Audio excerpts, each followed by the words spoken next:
Las aguas cristalinas del Mediterráneo escondían un secreto mortal bajo su superficie serena. Nadie podía imaginar que aquella mañana de febrero, mientras el Poseidón cortaba las olas bajo el sol naciente, estaban a punto de descubrir el horror que acechaba en las profundidades. El tiburón blanco de 7 metros no solo había marcado su territorio en la costa de Almería, sino que había adquirido un gusto macabro por la carne humana. Lo que el equipo del Dr. González encontraría en el vientre de la bestia cambiaría para siempre su percepción del mar que tanto amaban. La costa de Almería siempre había sido conocida por su belleza natural, aguas cristalinas, acantilados imponentes y una biodiversidad marina envidiable. Para los pescadores locales, estas aguas representaban su sustento diario. Para los turistas, un paraíso mediterráneo. Pero para los científicos como el Dr. Miguel González, constituían un laboratorio viviente donde los secretos del mar esperaban ser descubiertos. Aquella mañana del 2 de febrero de 2025 prometía ser como cualquier otra para el equipo del Instituto Marino del Mediterráneo. El Dr. González, un hombre de 47 años con el rostro curtido por años de expediciones, dirigía un grupo selecto de investigadores a bordo del Poseidón, un barco equipado específicamente para el seguimiento de grandes depredadores marinos. Junto a él viajaban Raquel León, una bióloga marina de 38 años, especializada en tiburones; Tomás Barrera, un asistente de investigación de 29 años conocido por su meticulosidad; y Melissa Castro, una estudiante de doctorado de 26 años, cuya tesis sobre comportamiento de escualos había captado la atención del mundo académico. El objetivo de aquel día era localizar y recopilar datos sobre un tiburón blanco que habían marcado con un dispositivo de seguimiento 2 meses atrás. Este ejemplar había despertado particular interés en la comunidad científica por su tamaño excepcional, cerca de 7 metros de longitud, una dimensión poco común incluso para un tiburón blanco adulto. Las señales del GPS indican que está a unos 15 kilómetros de la costa, comentó Raquel, mientras ajustaba los equipos de seguimiento. Es extraño, lleva días sin apenas moverse de la misma zona. Miguel asintió con preocupación. En sus 20 años estudiando el comportamiento de tiburones, nunca había visto un patrón semejante. Los grandes blancos eran migratorios por naturaleza, siempre en movimiento, siguiendo corrientes y bancos de peces. El Poseidón avanzaba cortando las olas mientras el sol comenzaba a elevarse sobre el horizonte. El viento frío del Mediterráneo golpeaba sus rostros, trayendo consigo ese inconfundible aroma a sal que todos ellos habían aprendido a amar. Nadie podía anticipar que aquella rutinaria expedición científica estaba a punto de convertirse en una pesadilla que cambiaría sus vidas para siempre. Cuando llevaban aproximadamente 1 hora de navegación, la radio del barco crepitó con urgencia. Era una llamada del Horizonte Azul, un pesquero local capitaneado por Elías Mendoza, un veterano pescador almeriense conocido por su respeto hacia el mar y sus criaturas. Dr. González, tenemos una situación aquí. Hemos encontrado un tiburón blanco enorme enredado en nuestras redes. Está vivo, pero apenas se mueve. Creemos que podría ser el ejemplar que ustedes están siguiendo. La voz de Elías sonaba tensa, preocupada. Miguel intercambió miradas con su equipo antes de responder. Cambiamos de rumbo inmediatamente. ¿Cuál es su posición exacta? Mientras el Poseidón se desviaba hacia las coordenadas proporcionadas por Elías, un silencio tenso se apoderó de la embarcación. Para los científicos, encontrar un tiburón atrapado siempre era una situación delicada. Por un lado representaba una oportunidad única de estudio, por otro, el sufrimiento de una criatura majestuosa. Al llegar al lugar donde se encontraba el Horizonte Azul, la escena que contemplaron les dejó sin aliento. El tiburón blanco, una criatura imponente de casi 7 metros, se debatía débilmente contra las redes que lo aprisionaban. Su piel gris azulada, normalmente reluciente bajo el agua, aparecía opaca y sin vida. Elías y su tripulación de 4 hombres parecían exhaustos, con las manos ensangrentadas por el esfuerzo de intentar liberar al animal. Llevamos horas intentando soltarlo, explicó Elías mientras se secaba el sudor de la frente, pero es demasiado pesado y las redes están demasiado enredadas. Durante las siguientes 2 horas, ambas tripulaciones trabajaron incansablemente para liberar al tiburón. Finalmente, Tras un esfuerzo conjunto, consiguieron izarlo parcialmente a la superficie. Para entonces, ya era evidente que el animal no sobreviviría. Sus movimientos eran cada vez más débiles, sus branquias apenas se movían. «No lo conseguirá», murmuró Raquel con tristeza. «Deberíamos subirlo a bordo para realizar una necropsia.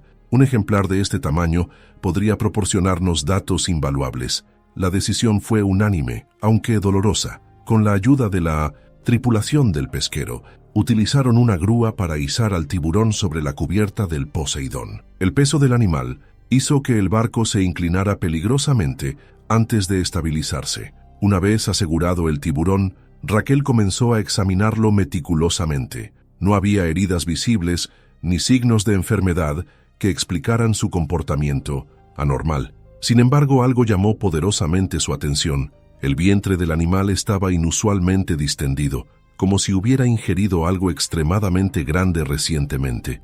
«Miguel, creo que deberíamos hacer la necropsia ahora mismo», sugirió Raquel con un tono de voz que revelaba su inquietud. «Hay algo extraño en su estómago». Melissa, nerviosa pero decidida, se colocó junto a Tomás mientras preparaban el instrumental quirúrgico necesario para la incisión. La joven estudiante nunca había participado en la necropsia de un tiburón de semejante tamaño, y la mezcla de temor y excitación científica hacía temblar ligeramente sus manos. Con precisión quirúrgica, Raquel realizó la primera incisión en el vientre del tiburón. En el instante en que el bisturí atravesó la piel, un hedor putrefacto e insoportable inundó la cubierta. Los científicos retrocedieron instintivamente, cubriéndose la nariz y la boca con las manos o con pañuelos. «Dios mío, ¿qué es ese olor?», exclamó Tomás, con los ojos llorosos por la intensidad de la pestilencia. Pero el verdadero horror apenas comenzaba. Al continuar con la disección, lo primero que encontraron fue un trozo de tela sintética, parcialmente digerida pero aún reconocible. Era un fragmento de traje de neopreno de color negro con detalles azules. Raquel palideció al instante, intercambiando una mirada de pavor con Miguel. Ambos sabían lo que aquello podía significar. Con manos temblorosas, continuaron la exploración del contenido estomacal. Entre la masa de fluidos y restos parcialmente digeridos, apareció algo que les heló la sangre. Un brazo humano aún cubierto parcialmente por la manga del traje de neopreno. Melissa ahogó un grito y tuvo que apartarse, incapaz de continuar observando. El doctor González ordenó al equipo que prosiguiera. Tenían que documentar todo meticulosamente. Ya no era solo una investigación científica, sino una posible escena del crimen. A medida que extraían más contenido del estómago del tiburón, la terrible verdad se hacía innegable. Había restos humanos pertenecientes a no una, sino 3 personas diferentes. El silencio que se apoderó de la cubierta era tan denso que podía cortarse con un cuchillo. La tripulación del pesquero, que había permanecido a bordo para ayudar, se santiguó casi al unísono. Tomás, con las manos manchadas de sangre, ayudó a sacar el primer cuerpo, cuyos restos estaban menos deteriorados que los demás. El traje de neopreno, aunque dañado, conservaba aún el logotipo de Arrecife Azul Expediciones, una conocida empresa de turismo de buceo que operaba en la zona. Miguel hizo inmediatamente la conexión. 2 semanas antes, 3 mujeres buceadoras habían desaparecido durante una inmersión en aguas profundas. Su desaparición había sido un misterio. Hasta ahora, Raquel identificó los restos del segundo y tercer cuerpo, confirmando lo que temían. Se trataba de las buceadoras desaparecidas. Sus nombres eran Susana Palmer, de 33 años, una buceadora experimentada de Madrid; Ángela Rodríguez, de 29 años, una estudiante de fotografía marina de Valencia; y Elena Colina, de 35 años, una bloguera de viajes de Barcelona. Habían salido para una inmersión rutinaria, pero algo había salido terriblemente mal. De vuelta en tierra, la noticia se extendió como un reguero de pólvora. Las autoridades, especialistas forenses y equipos de medios de comunicación se congregaron en el muelle mientras el Poseidón regresaba. Las pruebas de ADN confirmaron la identidad de las mujeres y se inició una investigación para determinar exactamente qué había ocurrido el día de su desaparición. La especulación corría desenfrenada. ¿Habían sido atacadas directamente por el tiburón? ¿O habían muerto ahogadas y posteriormente el escualo había carroñeado sus cuerpos? Los expertos forenses examinaron los restos intentando determinar si las mordeduras se habían producido antes o después de la muerte. Mientras algunos especialistas creían que el tiburón simplemente había consumido los cuerpos después de que ya hubieran perecido, otros no estaban tan seguros. El tamaño descomunal del tiburón y la forma en que se encontraron los cuerpos sugerían un ataque agresivo. Las familias de las víctimas quedaron devastadas. Habían mantenido la esperanza de que sus seres queridos fueran encontrados con vida. En lugar de ello, se enfrentaban ahora a una verdad inimaginable. El descubrimiento obligó a las autoridades a reconsiderar las medidas de seguridad para expediciones de buceo en aguas conocidas por estar habitadas por tiburones. Arrecife Azul, Expediciones, fue temporalmente clausurada mientras los investigadores interrogaban a la tripulación. ¿Había habido negligencia? ¿Se habían ignorado los protocolos de seguridad? Mientras tanto, la comunidad científica debatía qué había llevado a un evento de tal magnitud. Los tiburones blancos eran conocidos por ser cazadores oportunistas, pero ataques de esta escala eran extremadamente raros. El doctor González y su equipo continuaron analizando los datos de la etiqueta de seguimiento, descubriendo algo escalofriante. El tiburón había permanecido en la misma área general durante días después de la desaparición de las buceadoras. No había migrado como era de esperar. En su lugar, se había quedado alimentándose. El caso permaneció abierto, con muchas preguntas sin respuesta. Pero una cosa era cierta: aquel día el océano había revelado una oscuridad que pocos habían presenciado jamás. Las aguas de Almería nunca volverían a sentirse igual para aquellos que conocían la verdad sobre lo que acechaba bajo las olas. Las aguas frente a la Costa Brava siempre habían sido impredecibles para la Guardia Costera Española. Esta extensión de océano era tanto un lugar de trabajo como un campo de batalla. Corrientes fuertes, tormentas inesperadas y emergencias repentinas formaban parte del trabajo diario. Para los barcos que surcaban estas aguas, cada salida representaba una moneda al aire, un desafío constante contra los elementos y los peligros ocultos bajo la superficie. La corriente del Mediterráneo atravesaba estas aguas, trayendo consigo corrientes cálidas y una rica variedad de vida marina. Pescadores, turistas y navegantes pasaban por allí a diario, ignorando los peligros que acechaban bajo las olas. Los tiburones, especialmente los blancos, siempre habían sido una presencia conocida, pero los ataques eran raros. El océano seguía sus propias reglas, y el 25 de febrero de 2025, esas reglas cambiaron de la manera más violenta posible. Aquella mañana, la tripulación del Centinela, una embarcación de respuesta de 14 metros de la Guardia Costera, había sido asignada a una patrulla rutinaria y misión de búsqueda. Una pequeña embarcación pesquera había enviado una llamada de socorro la noche anterior, pero había enmudecido antes de proporcionar coordenadas exactas. La Guardia Costera necesitaba investigar, asegurándose de que el barco y cualquier persona a bordo estuvieran a salvo. El suboficial Daniel Mercer, de 34 años, lideraba el equipo de 4 hombres. Había pasado más de una década con la Guardia Costera y había visto casi de todo: misiones de rescate y huracanes, interceptaciones de drogas y embarcaciones volcadas. Pero nada en su carrera lo había preparado para lo que estaba por venir. Junto a él estaban el contramaestre Travis Reed, de 29 años, un marinero duro y capaz con años de experiencia, el técnico de maquinaria Héctor Álvarez, de 31 años, el experto en motores y equipos del equipo, y el marinero Javier Torres, de 25 años, el miembro más joven de la tripulación. Esta debía ser una misión sencilla: explorar el área, comprobar si había algún naufragio e informar antes del mediodía. El Centinela había llegado al lugar donde se había registrado la última llamada de socorro.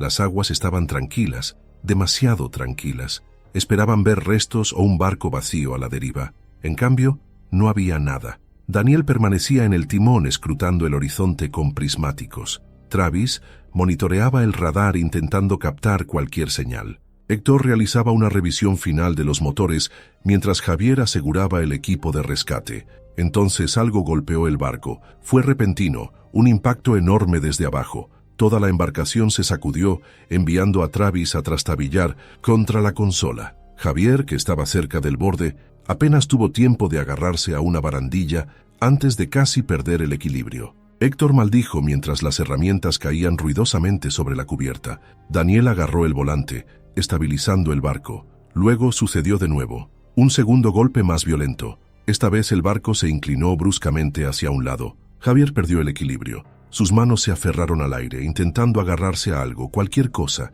pero falló. Cayó por la borda. La tripulación apenas tuvo tiempo de reaccionar. Un momento Javier estaba en la cubierta, y al siguiente estaba en el agua. El océano lo engulló instantáneamente. Durante una fracción de segundo hubo silencio. Luego el agua debajo de Javier explotó. Un enorme tiburón blanco de al menos 5,5 metros de largo emergió con aterradora velocidad. Vino directamente desde abajo, sus enormes mandíbulas cerrándose sobre el torso de Javier. La fuerza de la mordida lo levantó del agua, su cuerpo atrapado en las garras del depredador. Su grito fue breve, cortado por el poder aplastante de las mandíbulas del tiburón. La sangre se pulverizó en el aire, mezclándose con el agua de mar. El tiburón se retorció violentamente, arrastrando a Javier bajo el agua. En el Centinela estalló el caos. Daniel agarró la radio pidiendo apoyo de emergencia. Héctor corrió a buscar un rifle almacenado en la cabina. Travis, sin pensarlo, se apresuró hacia el costado del barco, tratando de alcanzar a Javier, pero no había nada que agarrar. Javier se había ido, bajo la superficie. El tiburón se agitó.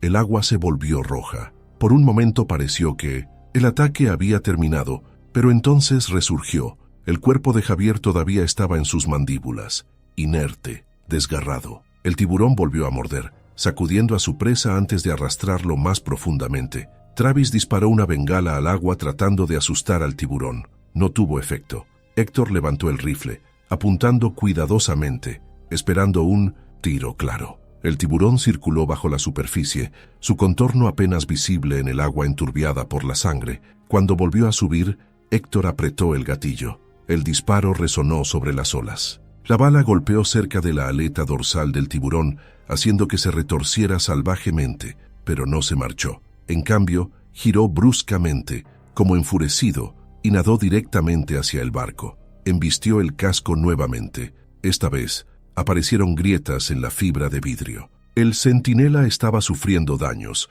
Daniel ordenó poner los motores a toda potencia. Tenían que salir de allí. Javier se había ido. No había nada más que pudieran hacer. El tiburón lo siguió por un momento, su aleta cortando el agua, como un cuchillo. Luego, tan repentinamente como había aparecido, se desvaneció en las profundidades. La tripulación guardó silencio. La realidad de lo sucedido se asentó. Javier Torres, el miembro más joven de su equipo, se había ido. Tomado en segundos, perdido en el océano, dieron la vuelta al barco y se dirigieron de regreso a la base con el peso de lo que habían presenciado oprimiéndolos. La Guardia Costera siempre había conocido los riesgos del mar, pero esto era diferente. Esto no era una tormenta o un accidente. Esto había sido un ataque, y nadie en ese barco lo olvidaría jamás. El viaje de regreso a puerto fue el más largo de sus vidas.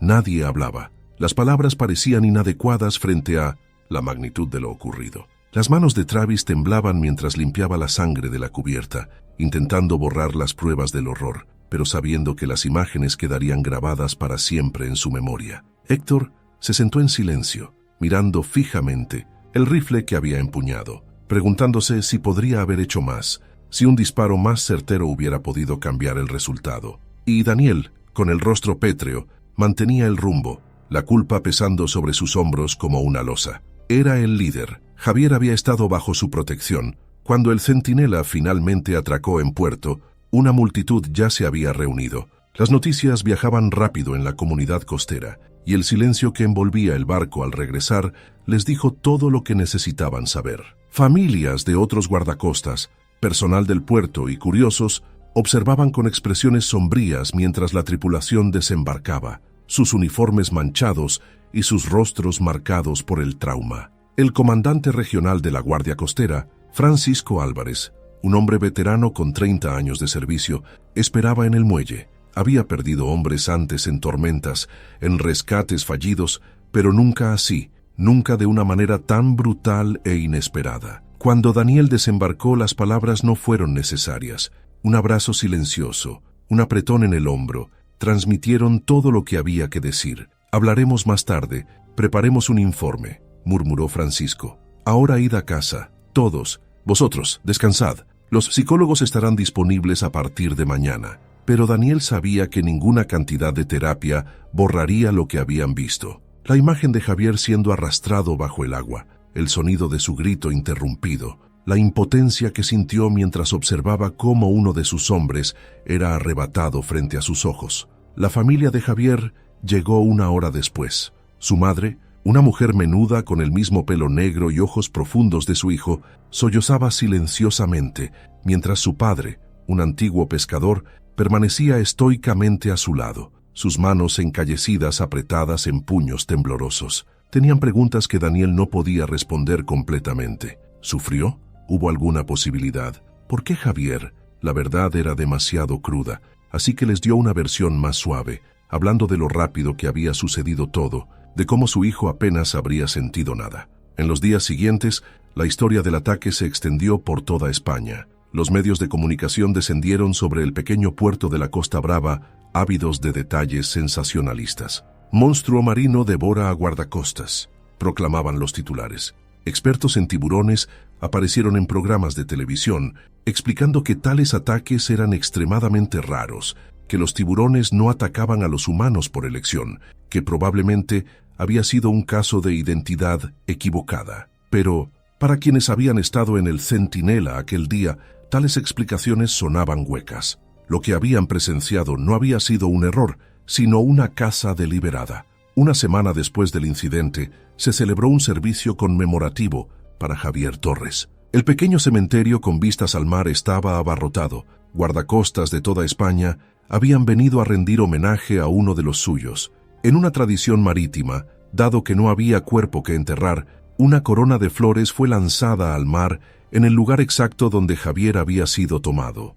Daniel, Travis y Héctor la observaron alejarse flotando, llevada por las mismas corrientes que una vez habían navegado junto a su compañero caído. Esa noche, Daniel se sentó solo en un banco frente al mar. La luna llena proyectaba un camino, plateado sobre el agua, aparentemente pacífica e inocente, pero él ya no se dejaba engañar por esa belleza. Había visto el otro lado del océano, su indiferencia, su crueldad. Había presenciado cómo un joven lleno de vida y promesas era reducido a nada en cuestión de segundos. Ya no miraría al horizonte con el mismo sentido de aventura y posibilidad. El Centinela permaneció en puerto durante un mes mientras se realizaban reparaciones y se llevaba a cabo una investigación. Se instalaron nuevos protocolos de seguridad para las patrullas en áreas conocidas por tener presencia de tiburones. Se proporcionaron armas adicionales a las tripulaciones y se desarrollaron cursos de capacitación sobre cómo responder a ataques de depredadores marinos. Pero todos sabían que estas medidas eran en gran parte simbólicas. Contra un depredador de ese tamaño y ferocidad en su propio territorio, los humanos seguían siendo vulnerables, cuando finalmente llegó el momento de que el Centinela volviera al mar. Había un nuevo marinero a bordo, un joven de Tarragona llamado Miguel Sánchez. Ocupaba el puesto de Javier, pero todos sabían que nunca lo reemplazaría. El recuerdo del joven perdido navegaba con ellos, un pasajero fantasma que les recordaba los peligros que acechaban bajo las olas aparentemente tranquilas. Y mientras el barco se alejaba del puerto, adentrándose una vez más en las aguas de la Costa Brava, Daniel Mercer escudriñaba el horizonte. Su mirada ya no buscaba embarcaciones en peligro o señales de tormenta, sino el destello de una aleta cortando la superficie, la sombra de un depredador moviéndose bajo el casco. El mar ya no era simplemente su lugar de trabajo, se había convertido en un campo de batalla, y la tripulación del Centinela ahora sabía que no eran los únicos cazadores en estas aguas. El océano frente a la costa de Tarifa siempre había sido un lugar de belleza y peligro. Las aguas azul profundo se extendían por kilómetros, hogar de una increíble variedad de vida marina. Era también uno de los territorios de tiburones blancos más conocidos en España, una realidad que atraía tanto a científicos como a aventureros. Los investigadores habían estudiado estos depredadores durante años, rastreando sus movimientos, intentando entender su comportamiento. Para la mayoría de las personas, la idea de encontrarse con uno era aterradora, pero para Raúl Huertas, el riesgo era parte de la aventura. El 12 de marzo de 2024, Raúl, un entusiasta del aire libre y streamer en directo de 27 años, salió para lo que se suponía que sería otro viaje rutinario en kayak. Había estado compartiendo sus experiencias en línea durante años, construyendo una audiencia dedicada de espectadores que adoraban verlo navegar por el océano. Había remado a través de aguas agitadas, explorado calas escondidas e incluso encontrado delfines y leones marinos. Sus fans disfrutaban de la tranquilidad de sus transmisiones, la forma en que los hacía sentir como si estuvieran allí mismo, con él. Aquella mañana Raúl se despertó temprano en su pequeño apartamento en Tarifa, Cádiz. Empacó su equipo, revisó su kayak y se aseguró de que su GoPro y teléfono estuvieran completamente cargados. Había estado planeando este viaje durante semanas, emocionado por explorar una parte remota de la costa. Las condiciones eran perfectas, cielos despejados, aguas tranquilas y suficiente brisa para mantener el calor a raya. A las 10 de la mañana, Raúl ya estaba en el agua, su kayak rojo deslizándose suavemente sobre la superficie. Ajustó su cámara asegurándose de que su transmisión estuviera activa. Miles de espectadores ya se habían conectado, observando mientras remaba más allá de los acantilados y hacia el océano abierto. Hablaba con ellos mientras se movía, respondiendo preguntas, señalando la vida silvestre y compartiendo sus pensamientos. Era pacífico, exactamente lo que había esperado. Había algo hipnótico en el ritmo de su remo cortando el agua, en el susurro del viento y el ocasional graznido de las gaviotas. Los seguidores de Raúl en todo el mundo estaban cautivados.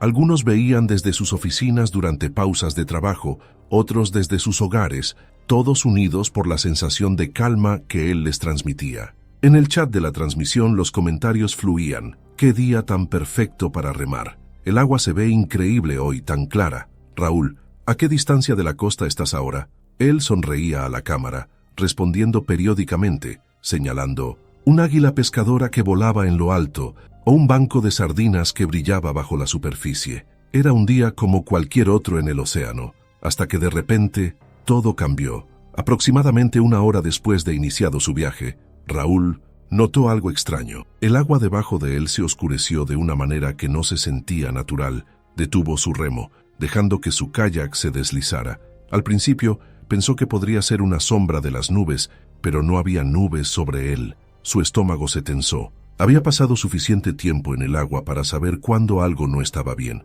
Entonces lo vio. Una forma masiva se movía justo debajo de la superficie. Al principio fue lenta, deslizándose sin esfuerzo debajo de él. El corazón de Raúl latía con fuerza. Angulaba su cámara hacia abajo, tratando de capturar el movimiento. El chat en su transmisión explotó. Algunos espectadores pensaban que era una ballena, otros reconocieron inmediatamente lo que era. Un tiburón blanco. Y no cualquier tiburón. Era enorme. Joder, ¿eso es lo que creo que es? Susurró Raúl a la cámara, su voz temblorosa traicionando su creciente inquietud. El chat se movía demasiado rápido para leer ahora, lleno de advertencias, oraciones e incredulidad. Los espectadores estaban transmitiendo en vivo un momento que todos temían, un encuentro cercano con uno de los depredadores más temidos del océano. Raúl mantuvo su remo quieto, apenas respirando. Había visto tiburones antes, era algo inevitable, cuando pasabas tanto tiempo en estas aguas, pero este era diferente. No solo estaba de paso, lo estaba observando. La gigantesca forma gris giraba lentamente debajo de su kayak, como evaluando esta extraña criatura roja que flotaba en la superficie de su dominio. «Vale, tranquilos todos», murmuró Raúl, intentando sonar calmado, tanto para sus espectadores como para sí mismo. «Solo está curioso. Los tiburones hacen esto a veces, solo investigan y luego siguen su camino». Pero algo en la forma en que este tiburón se movía le dijo a Raúl que esta vez podría ser diferente. Sus palabras sonaban huecas incluso para sus propios oídos, y podía sentir cómo el sudor frío comenzaba a correr por su espalda a pesar del cálido sol mediterráneo. Entonces, sin previo aviso, el tiburón atacó. El masivo depredador surgió hacia adelante, embistiendo el costado de su kayak con una fuerza increíble. El impacto envió una onda expansiva a través de su cuerpo, casi volcándolo. Su remo salió volando de sus manos, aterrizando a unos metros de distancia. El pánico se apoderó de él, su respiración se volvió rápida, sus manos temblaban mientras intentaba alcanzar su remo. La audiencia de Raúl estaba horrorizada. Algunos imploraban que mantuviera la calma, otros le rogaban que se alejara de allí, que hiciera algo. El chat estaba lleno de mensajes, pero Raúl apenas podía procesarlos. Su mente estaba completamente ocupada con el pensamiento de supervivencia. El tiburón no se iba. Giraba de nuevo, más rápido esta vez. Raúl sabía que tenía que moverse, pero cada músculo de su cuerpo estaba congelado. El miedo lo había paralizado, un sentimiento que nunca antes había experimentado en el agua. Este era su elemento, donde siempre se había sentido libre y seguro. Ahora se sentía como una presa atrapada, esperando el próximo ataque. El tiburón embistió de nuevo, esta vez viniendo desde abajo. La fuerza levantó ligeramente el kayak, haciéndolo tambalearse, y entonces sucedió lo peor. Raúl perdió el equilibrio. Su kayak se inclinó y cayó al agua. Un jadeo colectivo estalló entre su audiencia en vivo. La pantalla se sacudió cuando su cámara se deslizó de su soporte, hundiéndose en el océano con él. La vista se volvió caótica, agua, burbujas, salpicaduras. Su respiración era fuerte y errática. Raúl emergió a la superficie, jadeando por aire. Su kayak flotaba a unos metros de distancia, justo fuera de su alcance. Se giró tratando de localizar al tiburón. Estaba allí. El masivo tiburón blanco lo rodeaba como un cazador jugando con su presa. «Por favor, no me comas. Por favor, que no sea este el final», gritó Raúl, sus palabras resonando en la transmisión, llegando a miles de personas que no podían hacer nada más que mirar con horror. Su rostro estaba pálido, sus ojos abiertos de terror. Pateó tratando de mantenerse a flote, tratando de acercarse a su kayak. En ese momento, el tiempo pareció ralentizarse para Raúl. Cada segundo se estiraba en una eternidad. Podía ver al enorme tiburón moviéndose en círculos a su alrededor, su aleta dorsal cortando la superficie del agua como la hoja de un cuchillo. Raúl había crecido escuchando historias sobre tiburones. Había visto documentales sobre estos depredadores, pero estar en el agua con uno, sentir su presencia, la amenaza inmediata a su existencia, era algo para lo que nunca podría haberse preparado. En su mente, imágenes de su vida pasaron rápidamente. Su infancia en las playas de Tarifa, la primera vez que su padre le puso en un kayak, su madre advirtiéndole siempre sobre los peligros del océano, su primera transmisión en vivo hace apenas 3 años que había atraído a solo 10 espectadores. ¿Sería este su último stream? Estaba a punto de morir frente a una audiencia mundial, convertirse en una macabra página de historia de Internet. Entonces, el tiburón se movió, cargó de nuevo, su masivo cuerpo cortando el agua con una velocidad aterradora. Raúl se preparó para lo peor, cerró los ojos, esperando sentir las poderosas mandíbulas cerrándose sobre él. Pero entonces, un claxon resonó en el aire. Un barco, una pequeña embarcación pesquera, estaba cerca. El capitán, Miguel Álvarez, había estado monitoreando su radio cuando escuchó la angustia de Raúl. Él y su ayudante de cubierta, Lucas Romero, habían girado inmediatamente hacia las coordenadas. Miguel empujó el acelerador a toda velocidad, apuntando directamente hacia Raúl. El tiburón dudó. El barco era ruidoso, perturbando el agua. Miguel maniobró tan cerca como pudo, gritando a Raúl que se agarrara al costado. Raúl no pensó, solo actuó. Nadó con todas sus fuerzas, sus brazos ardiendo, sus piernas apenas capaces de mantenerlo sobre el agua. El tiburón giró una última vez, pero el barco estaba demasiado cerca ahora. Giró bruscamente y desapareció en las profundidades. Lucas se inclinó sobre la borda, agarrando a Raúl por el brazo y subiéndolo a cubierta. Colapsó, su cuerpo temblando, su pecho agitado. Estaba vivo. La transmisión seguía activa. Miles de espectadores observaron mientras Raúl yacía allí, sus manos cubriendo su rostro, su cuerpo empapado y tembloroso. El chat estaba lleno de alivio, conmoción y apoyo abrumador. Miguel giró el barco hacia la orilla. Raúl se incorporó mirando hacia atrás al agua. Su kayak se había ido, perdido entre las olas. El océano casi lo había tomado, y en ese momento se dio cuenta de que nunca lo miraría de la misma manera. «Gracias», murmuró a Miguel y Lucas, su voz todavía temblorosa. «Me habéis salvado la vida». Miguel, un hombre curtido con décadas en el mar, simplemente asintió. «El océano da y quita», dijo. «Hoy quiso darte otra oportunidad». Cuando llegaron a puerto, una multitud ya se había reunido. La noticia del ataque se había difundido rápidamente a través de las redes sociales. Periodistas, curiosos e incluso algunos fans de Raúl esperaban en el muelle. Flashes de cámaras iluminaron su rostro pálido mientras lo ayudaban a desembarcar, sus piernas aún demasiado débiles para sostenerlo correctamente. El video de su escape se difundió rápido. En cuestión de horas, los medios de comunicación recogieron la historia. El clip de su desesperada súplica, «Por favor, no me comas, por favor, que no sea este el final», se repitió una y otra vez. Para algunos se convirtió en un meme, para otros en un recordatorio sombrío de los peligros del océano, pero para Raúl Huertas fue el momento que dividió su vida en dos partes distintas, antes y después del tiburón. En los días siguientes, Raúl apenas durmió. Cada vez que cerraba los ojos, veía esas fauces abiertas, sentía el terror paralizante de estar en el agua con un depredador. Los médicos le diagnosticaron trastorno de estrés postraumático y le recetaron ansiolíticos y terapia.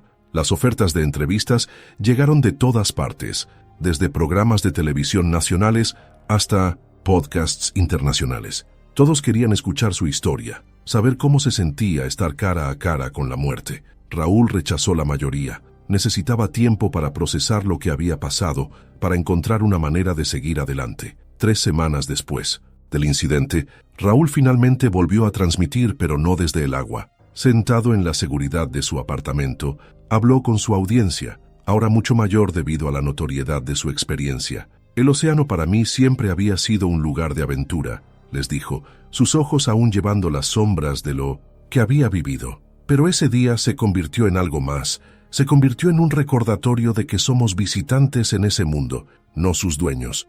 El tiburón no era malvado, estaba en su hogar, haciendo lo que los tiburones hacen. Fui yo quien entró en su territorio. A pesar de sus palabras, todos podían ver que algo había cambiado en Raúl. La ligereza con la que solía hablar del océano había desaparecido, reemplazada por un respeto sombrío. Con el tiempo, Raúl encontró el coraje para volver al agua, aunque nunca más solo y nunca más tan lejos de la costa. Sus transmisiones cambiaron, evolucionaron. Ya no se trataba solo de la aventura, ahora hablaba de conservación, de respeto por el océano y sus criaturas, incluso los más temidos.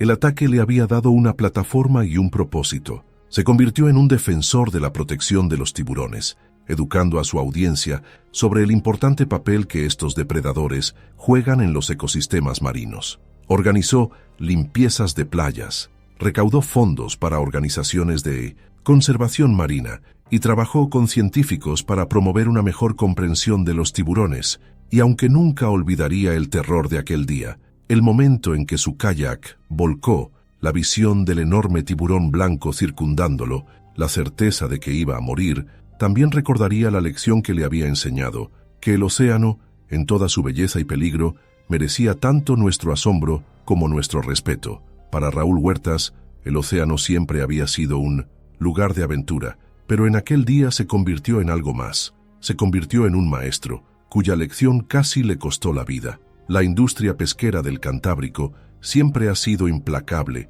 con temperaturas gélidas, tormentas impredecibles y aguas peligrosas, llenas de algunos de los depredadores marinos más grandes del mundo. Los pescadores que trabajan en estas aguas deben ser duros, experimentados y estar siempre preparados para lo inesperado. El 3 de abril de 2023, lo que debía ser un viaje rutinario de pesca de merluza se convirtió en una pesadilla para el capitán Miguel López y su tripulación. Su barco, el Estrella del Norte, estaba construido para resistir mares agitados, pero nada podría haberlos preparado para el violento ataque que vino desde debajo de la superficie aquel día. Miguel había estado pescando en estas aguas durante más de 20 años, liderando tripulaciones en viajes que duraban días, a veces semanas.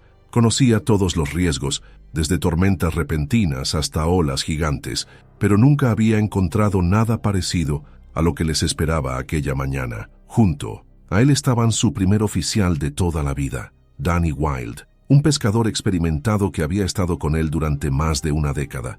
Marcos Reyes, el mecánico y marinero del barco, y Jaime Carrasco, el más joven de la tripulación, con 29 años, ansioso por demostrar su valía. El día comenzó como cualquier otro, con la tripulación preparando el barco en el muelle de Santander antes de dirigirse a mar abierto. El pronóstico era despejado, y no había advertencias sobre condiciones adversas. La tripulación pasó las primeras horas de la mañana montando sus líneas, recogiendo sus primeras capturas y monitoreando el radar en busca de cualquier señal de grandes bancos de peces.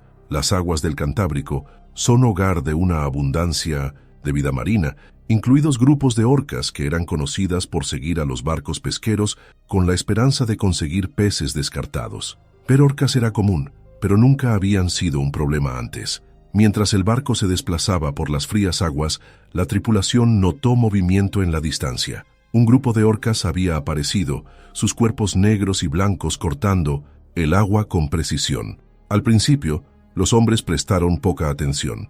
Era normal que las orcas siguieran a los barcos pesqueros, a veces incluso robando peces de las líneas, pero algo se sentía diferente con este grupo. La forma en que se movían no era como las orcas que habían visto antes. Estas no solo estaban de paso, estaban rodeando, observando. Miguel las vigilaba mientras continuaba la operación, sacando la última captura. Entonces, sin previo aviso, una sacudida violenta estremeció el barco. El impacto fue tan fuerte que envió a Jaime trastabillando hacia atrás, casi derribándolo por la borda. La tripulación se apresuró a recuperar el equilibrio, agarrándose a las barandillas y mirando alrededor confundidos. El barco había sido golpeado por algo poderoso. Antes de que pudieran reaccionar, otro impacto golpeó el casco, esta vez con más fuerza. El sonido de la madera crujiendo resonó por el aire mientras el barco se inclinaba hacia un lado. El corazón de Miguel latía con fuerza al darse cuenta de que algo los estaba atacando deliberadamente. Gritó a Dani que comprobara los daños, mientras Marcos corría bajo cubierta para evaluar si entraba agua. Entonces, la orca emergió a la superficie. Era masiva, más grande que cualquiera que hubieran visto nunca.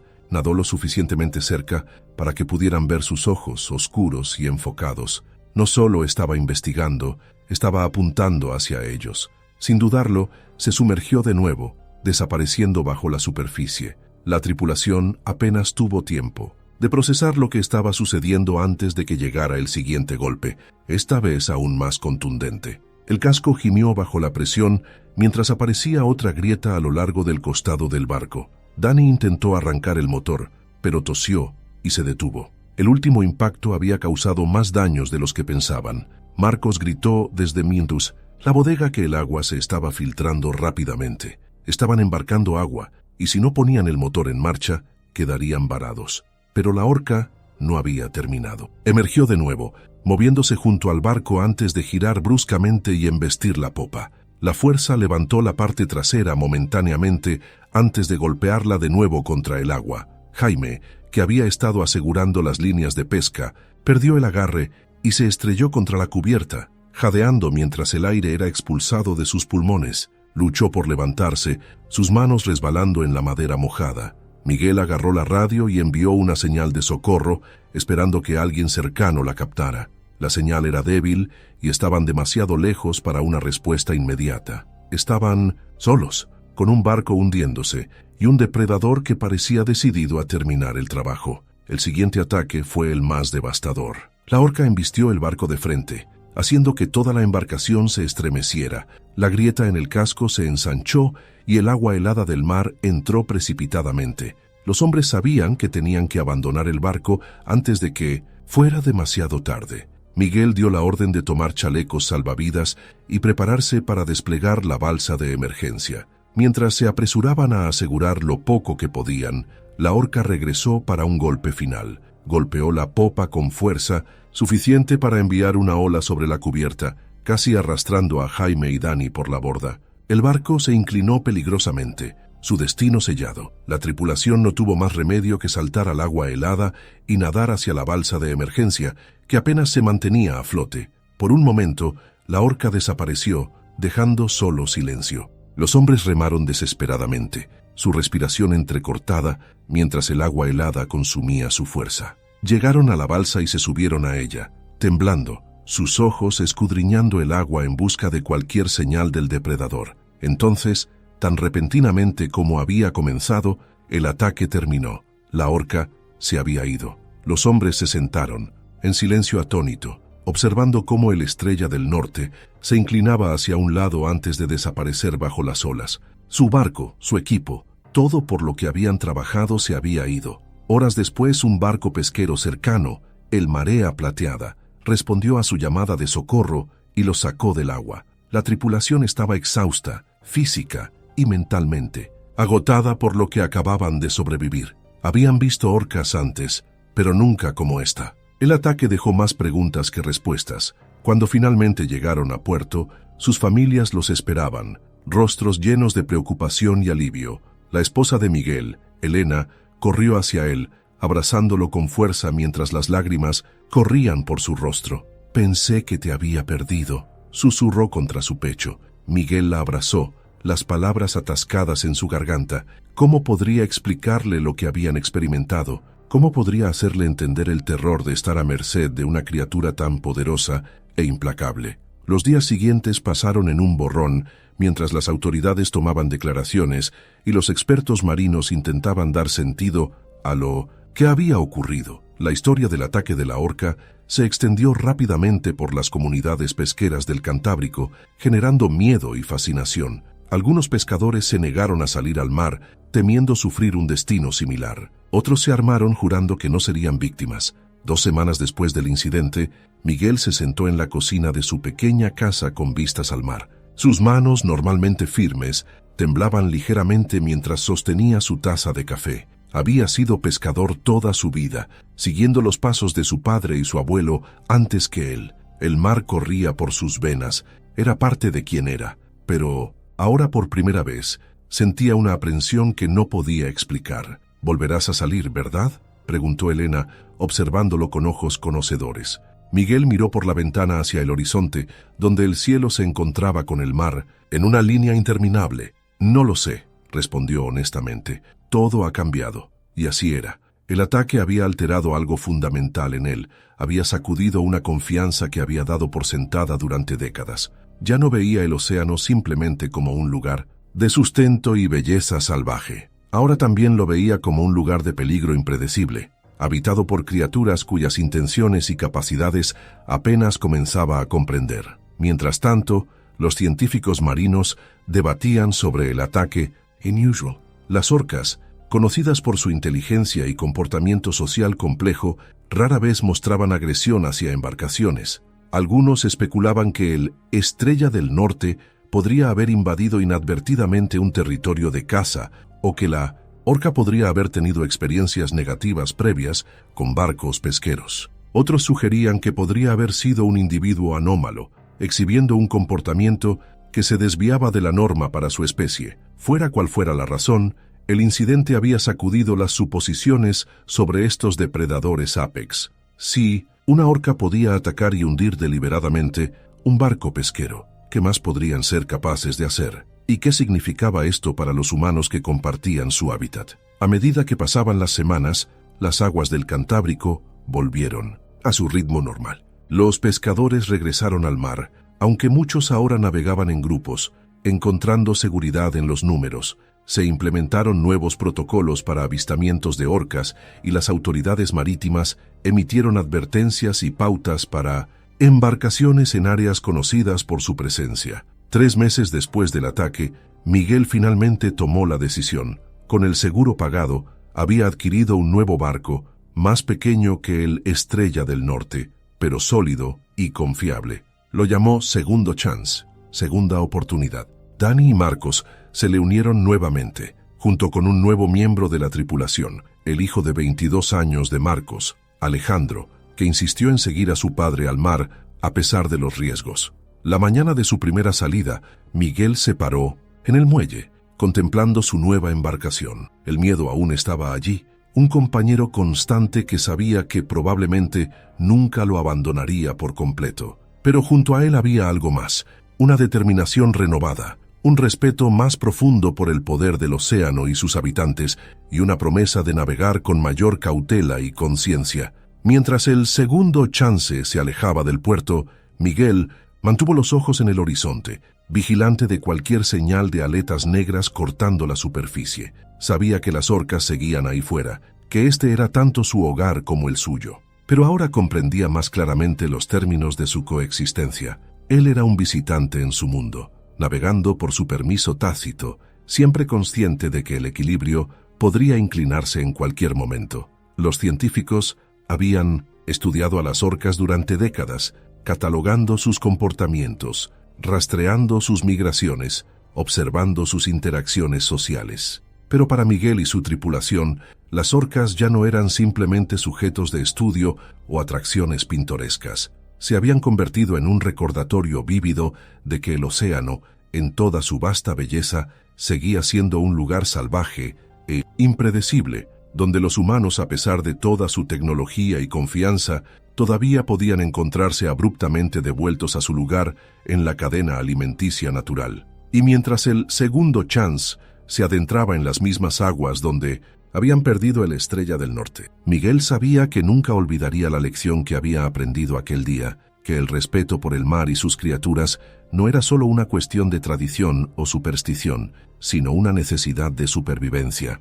El mar Mediterráneo frente a la costa de Cartagena había sido siempre un importante campo de entrenamiento para la Armada española. Sus vastas aguas impredecibles proporcionaban el escenario perfecto para ejercicios que preparaban a los oficiales para situaciones reales de combate y supervivencia. La zona era conocida por sus fuertes corrientes, profundas trincheras y un ecosistema marino diverso. También era hogar de uno de los depredadores más temidos del océano, el tiburón blanco. Durante décadas, la presencia de estas criaturas masivas había sido documentada por investigadores y personal militar por igual, pero nadie esperaba lo que sucedería el 6 de mayo de 2024. Aquella mañana, el teniente David Paredes y su equipo se preparaban para una sesión de entrenamiento de buceo programada cerca de la isla de Escombreras, una ubicación frecuentemente utilizada por la Armada Española para prácticas de navegación submarina. David, un oficial de 34 años con años de experiencia en buceo, había pasado por innumerables ejercicios como este. Su papel era liderar un equipo de 4 buzos: el suboficial jefe Eric Vega, el suboficial segundo Jaime Ríos, el marinero de primera Roberto Aya y el suboficial primero Mateo Claro. El grupo había entrenado junto durante meses, confiando sus vidas unos a otros. El día había comenzado como cualquier otro. La tripulación abordó su embarcación, el buque Barracuda de la Armada Española, y revisaron sus objetivos. La misión era sencilla: realizar una inmersión en aguas profundas, practicar maniobras de reemergencia de emergencia y probar nuevo equipo de comunicación. El clima estaba despejado y el agua tranquila, condiciones ideales para su sesión. Después de una verificación final de su equipo, los hombres se equiparon, asegurando sus tanques de oxígeno y ajustando sus aletas. El agua fría los envolvió mientras descendían, sus cuerpos adaptándose a la presión con cada metro que bajaban. David lideraba el camino, manteniendo a su equipo en formación mientras se movían hacia el lecho marino. El ambiente submarino estaba oscuro a pesar de la luz solar que se filtraba a través de la superficie. La visibilidad era limitada, pero el equipo se mantuvo enfocado. Bancos de peces pasaban velozmente junto a ellos, y de vez en cuando, la sombra de una criatura marina más grande pasaba a lo lejos. Todo parecía normal. Aproximadamente 20 minutos después de la inmersión, el equipo alcanzó la profundidad designada. Activaron su equipo de navegación, realizando ejercicios y probando las líneas de comunicación con el barco. Su respiración era constante, sus movimientos sincronizados, el resultado de horas de entrenamiento riguroso. Entonces, sin previo aviso, algo cambió. El océano a su alrededor se sintió diferente. Una perturbación en el agua envió vibraciones a través de sus cuerpos. El primero en notarlo fue Mateo Claro, quien hizo una señal a David, indicando movimiento en la distancia. David giró la cabeza, sus ojos escudriñando el área. Al principio, no había nada más que agua abierta, pero luego una sombra emergió de las profundidades. Era enorme. Antes de que el equipo pudiera reaccionar, la criatura entró completamente en su campo de visión. Un tiburón blanco masivo, de al menos 6 metros de largo, se deslizaba hacia ellos. Su tamaño era abrumador. Sus movimientos lentos pero decididos. No se comportaba como los tiburones más pequeños que habían visto antes. Este estaba cazando. David hizo señas a su equipo para que mantuvieran la calma y permanecieran juntos. El entrenamiento les había enseñado que los movimientos repentinos podían provocar un ataque, pero a medida que el tiburón continuaba su aproximación, su intención se volvió clara. no solo estaba pasando, estaba fijado en ellos. El equipo apenas tuvo tiempo de prepararse antes de que comenzara el ataque. Con una velocidad aterradora, el gran tiburón blanco se lanzó hacia adelante. Sus mandíbulas alineadas con dientes afilados como navajas se cerraron sobre la pierna de David, hundiéndose profundamente en su carne. La fuerza fue inmediata e insoportable. El dolor atravesó su cuerpo mientras luchaba por liberarse, pero el agarre del tiburón era implacable. Una nube de sangre estalló en el agua, reduciendo la visibilidad para el resto del equipo.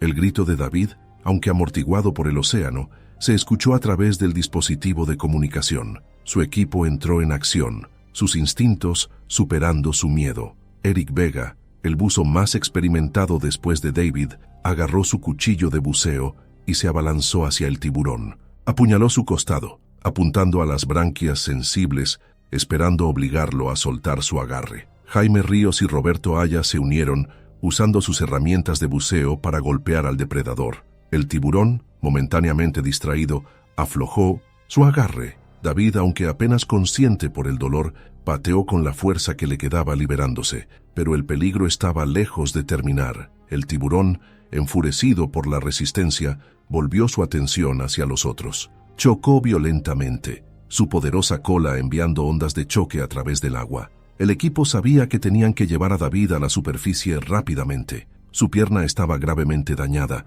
y la pérdida de sangre empeoraba por segundos. Eric señaló al equipo para iniciar un ascenso de emergencia. Agarraron a David con firmeza, tirando de él hacia arriba tan rápido como podían, sin causar enfermedad por descompresión. El tiburón no se rindió fácilmente. Los rodeó una vez más, observando, esperando otra oportunidad para atacar. El ascenso pareció una eternidad. La visión de David se nubló, su cuerpo se debilitó.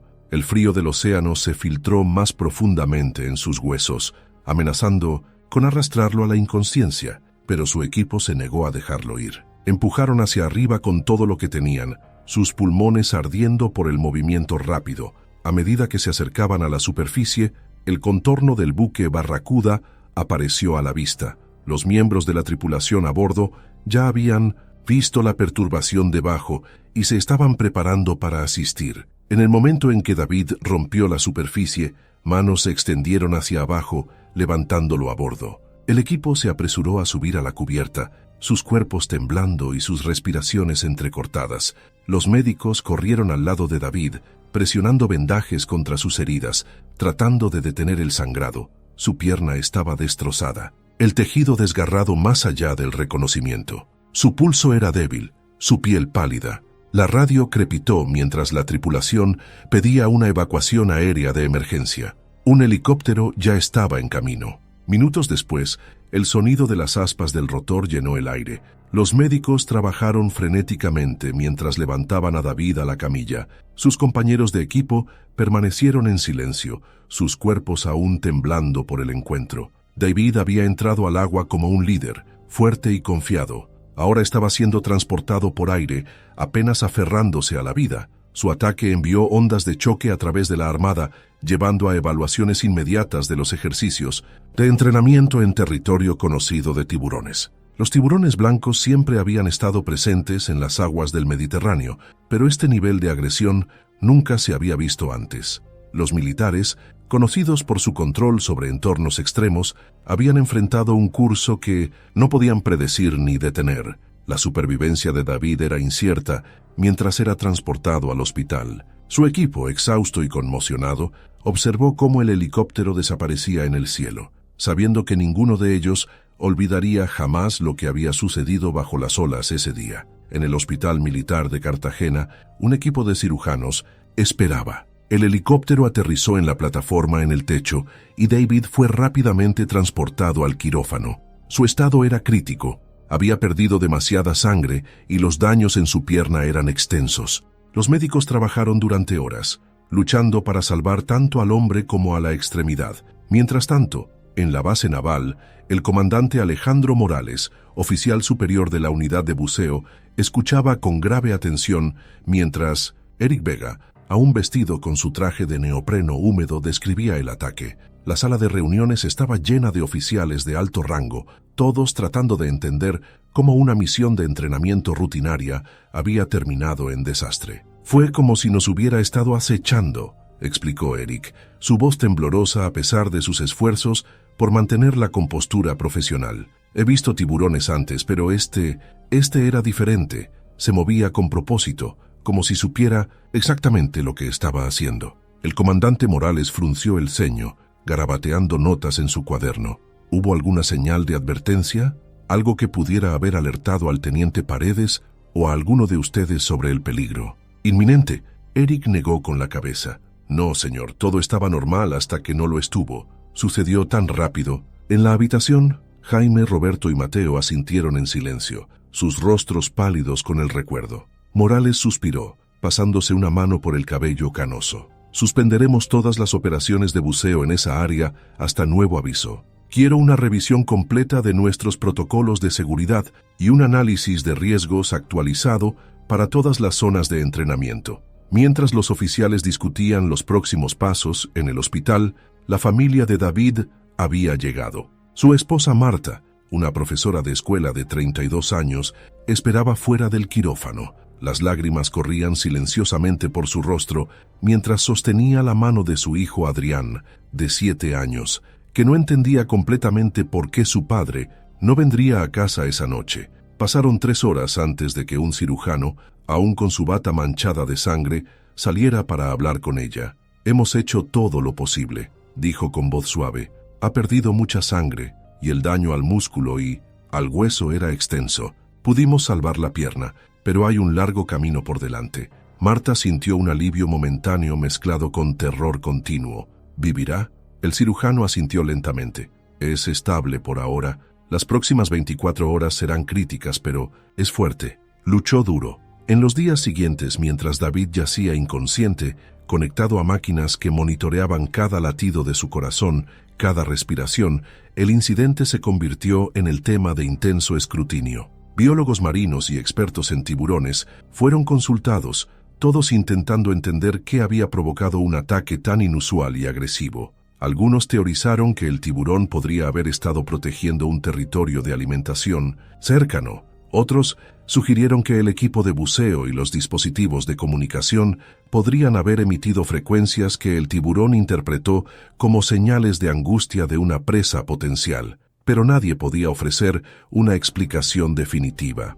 Para la Armada Española, el incidente fue un duro recordatorio de los peligros impredecibles que acechaban incluso en las aguas aparentemente seguras. Se implementaron nuevos protocolos de seguridad. Los buzos ahora trabajarían en grupos más grandes, llevarían dispositivos repelentes de tiburones y realizarían comprobaciones más exhaustivas de avistamientos recientes de tiburones antes de cualquier inmersión. Una semana después del ataque, David finalmente recuperó la conciencia. Desorientado y débil, sus primeros pensamientos fueron para su equipo. ¿Están todos a salvo?, preguntó a Marta, quien había pasado cada momento a su lado. Cuando ella le aseguró que todos habían sobrevivido ilesos, cerró los ojos con alivio antes de sumergirse nuevamente en un sueño inducido por medicamentos. El camino hacia la recuperación fue largo y doloroso. Múltiples cirugías, terapia física interminable y el trauma psicológico del ataque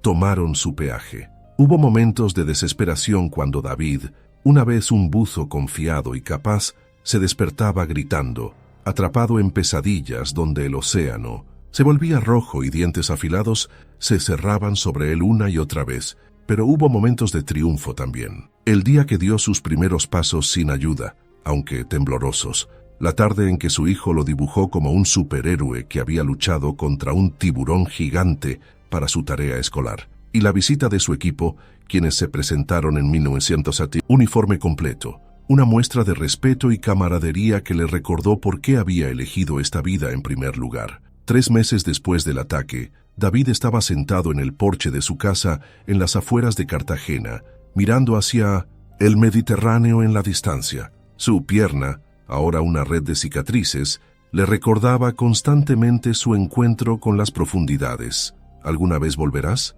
le preguntó Marta, sentándose a su lado y entregándole una taza de café. David miró hacia el horizonte, donde El azul del mar se encontraba con el cielo. Al agua sí, dijo después de un largo momento. Al buceo, no lo sé. La verdad era que el océano había sido más que su profesión, había sido su pasión. Desde niño, criado en el pueblo costero de Águilas, había sentido su llamado. Se había alistado en la armada específicamente por su programa de buceo, buscando combinar su amor por el mar con su deseo de servir a su país. Ahora, ese mismo mar que una vez lo había llenado de asombro y paz, le había mostrado su lado más oscuro y despiadado. El tiburón blanco, una criatura que siempre había respetado desde lejos, se había convertido en un espectro que acechaba tanto sus sueños como sus momentos de vigilia. Pero incluso mientras luchaba con su miedo, David sabía que tenía una deuda con el océano. No solo le había tomado algo,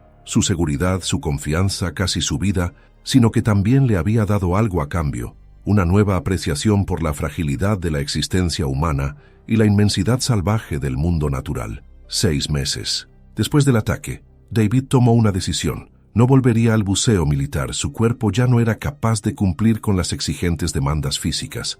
En cambio, aceptó un puesto como instructor en la Academia Naval, enseñando a nuevos reclutas sobre seguridad marina y supervivencia. Sus cicatrices, tanto físicas como emocionales, se convirtieron en poderosas herramientas de enseñanza, un recordatorio vívido de que el océano, por hermoso que sea, siempre debe ser tratado con respeto y cautela. Y en ocasiones, cuando las pesadillas volvían menos frecuentes y el dolor en su pierna se reducía a un dolor sordo, David se encontraba mirando al mar con algo parecido al anhelo. Porque a pesar de todo, el océano seguía siendo el océano, vasto, misterioso y lleno de vida. Había tomado, pero también había perdonado. Había herido, pero también había sanado. Y tal vez algún día, cuando estuviera listo, lo llamaría una vez más y encontraría el coraje para responder. Las playas a lo largo de la costa mediterránea española siempre han sido un destino favorito para las familias que buscan disfrutar de las cálidas aguas y la suave arena. El 18 de junio de 2022, Sara Carteró llevó a su hijo de 10 años, Esteban, a la playa de la Barceloneta, para lo que se suponía que sería un día relajante bajo el sol. Era una típica tarde de verano, con turistas instalando sombrillas, niños construyendo castillos de arena y olas que rompían suavemente en la orilla. El océano parecía acogedor y Esteban estaba ansioso por meterse en el agua tan pronto como llegaron. Sara observaba mientras su hijo corría hacia las olas. Su entusiasmo, evidente en cada paso, siempre había amado el océano, sin miedo a la inmensidad que se extendía ante él. Extendió una toalla de playa, colocó su nevera portátil junto a ella y se sentó para vigilar de cerca a su hijo. La orilla era poco profunda. El agua llegaba solo hasta la cintura de Esteban mientras jugaba. Otros niños nadaban cerca, sus risas mezclándose con el sonido de las gaviotas que volaban sobre sus cabezas. El mar Mediterráneo era conocido por su rica vida marina, hogar de delfines, tortugas marinas y una variedad de especies de peces. También era hogar de tiburones, aunque los ataques en la zona eran raros. Los tiburones toro, en particular, a menudo se veían en estas aguas, conocidos por su naturaleza agresiva y su capacidad para prosperar tanto en agua salada como dulce. A diferencia de otras especies de tiburones que preferían las aguas oceánicas profundas, los tiburones toro se sentían cómodos aventurándose en áreas costeras poco profundas, a veces acercándose alarmantemente a los nadadores. Esteban continuaba, chapoteando, sin darse cuenta de que bajo la superficie algo había estado observando. Un tiburón toro de 3,5 metros había estado nadando cerca, atraído por el movimiento en el agua. Se movía silenciosamente, su poderoso cuerpo cortando a través de las corrientes. A diferencia de la gente en la playa,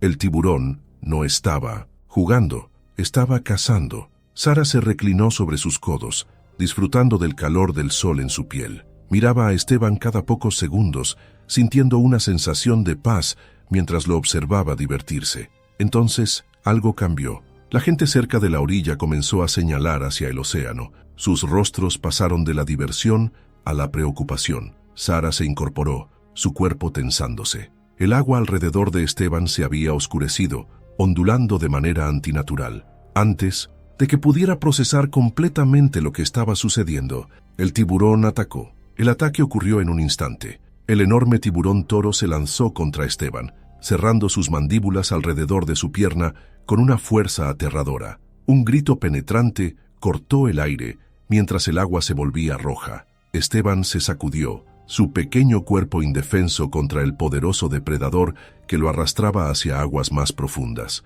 El corazón de Sara se detuvo. Sus instintos le gritaban que corriera hacia el agua, pero sus piernas se negaban a moverse. La impotencia era insoportable. Cada músculo de su cuerpo estaba paralizado de terror mientras veía a su hijo siendo arrastrado. En la playa, la gente reaccionó conmocionada, algunos gritando, otros paralizados por la incredulidad. Un hombre agarró su teléfono, llamando al 112, mientras un grupo de turistas se quedaba en la orilla del agua, inseguros de qué hacer. Entonces, desde el puesto de socorristas, alguien ya se estaba moviendo. Kyle Harrison, un socorrista de 25 años, había estado escaneando la playa desde su puesto cuando escuchó los primeros gritos. Su entrenamiento se activó antes incluso de entender completamente la situación. Agarrando una boya de rescate, corrió hacia el agua, abriéndose paso entre las olas con cada gramo de fuerza que tenía. El tiburón, aún aferrado a la pierna de Esteban, lo arrastró más lejos de la orilla. Los brazos del niño se agitaban, sus gritos atravesaban las olas que rompían. La sangre giraba a su alrededor, atrayendo aún más la atención de los bañistas que no podían hacer nada más que observar con horror. Kyle llegó a Esteban en segundos, pero el tiburón no lo soltaba. Con adrenalina bombeando por sus venas, Kyle golpeó al depredador en el hocico con la boya. El impacto sobresaltó al tiburón, haciendo que soltara su agarre por un breve momento. Sin perder tiempo, Kyle agarró a Esteban, envolviendo un brazo alrededor de su pecho y arrastrándolo hacia la orilla. El cuerpo del niño estaba flácido, su rostro pálido por el shock y la pérdida de sangre. El tiburón toro no había terminado. Rodeó, preparándose para otro ataque. Kyle pateó con fuerza, empujando hacia las aguas poco profundas. Sabía que solo tenía segundos antes de que el depredador regresara. En la orilla, otros dos socorristas se habían apresurado al agua para ayudar. Se encontraron con Kyle a mitad de camino, alzando a Esteban entre ellos y llevándolo a la arena. Sara se derrumbó junto a su hijo, sus manos temblando mientras lo alcanzaba. La pierna de Esteban estaba desgarrada, heridas profundas exponiendo carne y músculo.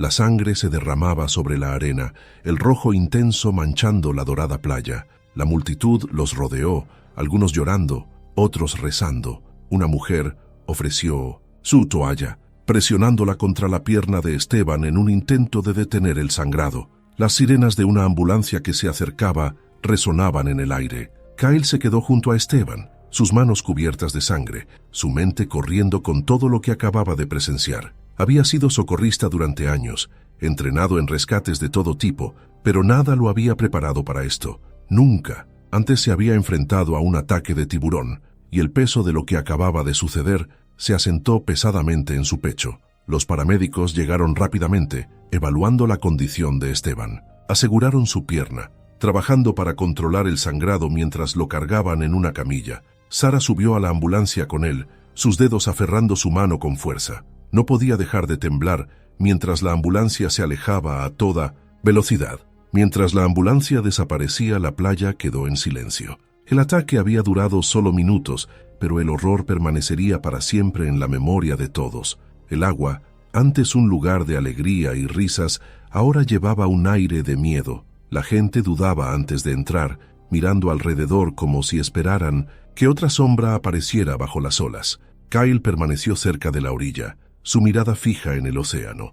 En algún lugar ahí fuera, el tiburón toro había desaparecido en las profundidades, su hambre momentáneamente satisfecha. Sabía que los tiburones no eran malvados, que solo actuaban por instinto, pero la realidad de lo que acababa de suceder hizo que ese conocimiento fuera difícil de aceptar. Los días siguientes fueron una pesadilla para Sara. Esperó mientras Esteban era sometido a una cirugía de emergencia para reparar los tendones y músculos destrozados en su pierna. Los médicos le advirtieron que la recuperación sería larga y difícil, que su hijo podría necesitar más cirugías y meses de terapia física, pero lo que importaba era que estaba vivo. Sentada junto a su cama en el hospital, observando su pequeño rostro, Todavía pálido por la pérdida de sangre, Sara se sintió desgarrada entre la gratitud y el terror absoluto por lo cerca que había estado de perderlo. Cuando Esteban finalmente recuperó la conciencia, su primera pregunta fue sobre el pez enorme que lo había atacado. Sara intentó explicarle con palabras que un niño de 10 años pudiera entender, tratando de no transmitirle su propio miedo. Los especialistas en trauma infantil le advirtieron que Esteban podría desarrollar miedo al agua, pesadillas, incluso trastorno de estrés postraumático, y recomendaron terapia tan pronto como estuviera lo suficientemente recuperado. Mientras tanto, el ataque había provocado oleadas de shock en la comunidad. Las autoridades cerraron temporalmente la playa de la Barceloneta, mientras expertos en tiburones y biólogos marinos investigaban. Extrañamente, los tiburones toro rara vez se aventuraban tan cerca de las concurridas playas de Barcelona, preferían las aguas más cálidas y menos concurridas al sur. ¿Qué había atraído a este espécimen particular tan cerca de la orilla y por qué había atacado? Algunos científicos teorizaron que podría haber sido un caso de identidad equivocada, que el tiburón confundió los movimientos de chapoteo de Esteban con una foca o tortuga herida. Otros especularon que los cambios en las corrientes marinas o patrones de alimentación debidos al cambio climático podrían estar llevando a los tiburones a nuevos territorios. Cualquiera que fuera la razón, el incidente generó un debate renovado sobre seguridad en las playas y la creciente interacción entre humanos y vida marina. Sara se encontró en el centro de una tormenta mediática. Periodistas se acercaban, buscando entrevistas, queriendo escuchar la historia de la madre cuyo hijo sobrevivió a un ataque de tiburón. Ella rechazó todas las solicitudes, enfocada únicamente en la recuperación de Esteban. Pero no pudo evitar notar cómo el evento ya se estaba sensacionalizando en las noticias nocturnas y en los periódicos. Horror en la Barceloneta, niño atacado por tiburón asesino, proclamaban los titulares, ignorando el hecho de que los ataques de tiburones eran extremadamente raros y que los tiburones no eran asesinos, sino predadores actuando según sus instintos naturales. La narrativa que más molestaba a Sara era la que retrataba a Kyle Harrison, el socorrista, como un héroe, despreocupado que había luchado contra un tiburón y ganado. Aunque profundamente agradecida por sus acciones que sin duda habían salvado la vida de su hijo, sabía por sus breves intercambios con Kyle que el joven estaba luchando con su propio trauma por el evento. No se veía a sí mismo como un héroe, solo como alguien haciendo su trabajo, y el sensacionalismo mediático lo incomodaba. 2 semanas después del ataque, cuando Esteban estaba lo suficientemente estable para recibir visitas más allá de la familia inmediata, Kyle vino al hospital. Entró en la habitación tímidamente, llevando un oso de peluche y una tarjeta firmada por todos los socorristas de la Barceloneta. Solo quería ver cómo estaba el pequeño guerrero, dijo, sonriendo a Esteban que yacía en la cama, su pierna elevada y cubierta de vendajes. «Tú eres el hombre que luchó contra el tiburón», exclamó Esteban, sus ojos iluminándose. El ataque había sido traumático, pero en la mente de un niño de 10 años también se había transformado en una especie de aventura, algo de lo que podría alardear con sus amigos una vez que el miedo inicial se disipara. Kyle rió, sacudiendo la cabeza. «No exactamente, solo te saqué del agua. El tiburón decidió que no éramos muy sabrosos y nos dejó ir». Mientras observaba su interacción, Sara notó que la presencia de Kyle parecía calmar a Esteban de una manera que nada más lo había hecho desde el ataque. Quizás era porque Kyle había estado allí, había experimentado el mismo terror, había sentido el mismo pánico, había una comprensión compartida entre ellos que ni siquiera Sara, con todo su amor maternal, podía penetrar completamente. Esa noche, después de que Kyle se fuera, prometiendo volver a visitarlos, Esteban durmió sin pesadillas por primera vez desde el ataque. Un pequeño paso, pero significativo. Los meses transcurrieron lentamente. Esteban se sometió a 3 cirugías más para reparar completamente el daño en su pierna. La fisioterapia era agonizante, con sesiones que a menudo terminaban en lágrimas, de frustración y dolor, pero poco a poco, día a día, recuperó su fuerza. Las cicatrices permanecerían, largas líneas irregulares que marcaban donde las mandíbulas del tiburón habían perforado piel y músculo. Pero los médicos estaban esperanzados de que, con el tiempo, recuperaría casi toda la funcionalidad de su pierna. El aspecto más difícil de la recuperación, sin embargo, fue psicológico. Como habían predicho los especialistas, Esteban desarrolló un intenso miedo al agua. Incluso los baños se volvieron traumáticos y a medida que se acercaba el verano siguiente, la idea de regresar a cualquier playa le provocaba ataques de pánico. Fue entonces cuando Kyle Harrison reapareció en sus vidas. Habiendo dejado su trabajo como socorrista para estudiar biología marina, propuso una idea: un programa de terapia especialmente diseñado para niños que habían experimentado traumas relacionados con el agua. El programa combinaría educación sobre la vida marina, incluidos los tiburones, con exposición gradual al agua en un entorno controlado y seguro. No podemos garantizar que algo así no vuelva a suceder, le explicó a Sarah. Los tiburones son impredecibles y el océano es su hogar, pero podemos reducir el riesgo a través de la educación y reducir el miedo a través de la comprensión. Sarah, aunque reticente, sabía que no podía permitir que Esteban viviera con miedo para siempre. La playa había sido una parte integral de su vida en Barcelona, y negar a su hijo la alegría del océano debido a un incidente, por terrible que fuera, parecía un tipo diferente de tragedia. El primer día del programa, Esteban se mantuvo alejado del agua, observando desde la distancia mientras Kyle explicaba los diferentes tipos de tiburones y su comportamiento. El segundo día, se acercó lo suficiente para sentarse en la orilla, permitiendo que las olas le tocaran los pies. El tercero, aceptó entrar hasta las rodillas agarrando la mano de Kyle con fuerza, mientras escaneaba ansiosamente el agua en busca de sombras. Fue un proceso lento, con avances y retrocesos. Hubo días en que Esteban se negó a acercarse al agua, días en que el miedo lo paralizaba, pero Kyle nunca perdió la paciencia, nunca lo forzó, simplemente esperó y ofreció una presencia constante y tranquilizadora. Un año después del ataque, Esteban finalmente nadó en el mar nuevamente. No fue en la Barceloneta, sino en una pequeña y protegida cala al norte de la ciudad, con redes de seguridad y vigilantes.